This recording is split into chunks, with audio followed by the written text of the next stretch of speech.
If you want to disable power button shortcuts on POCO F7 Pro, then first of all we need to go to settings.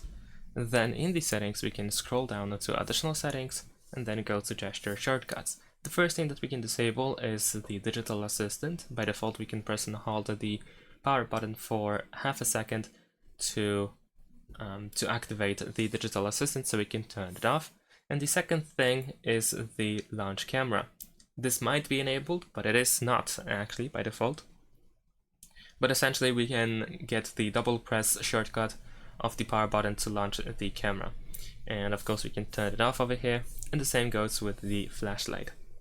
And that is essentially it. Remember that you can also go to power off or reboot in order to switch from the power and volume up buttons to go to the power menu. You can switch that into the power button only. And if the digital assistant is disabled, then instead of holding for 3 seconds, you need to only hold for half a second. Thanks for watching, leave a like and subscribe to my channel, and see you in my next videos. Bye!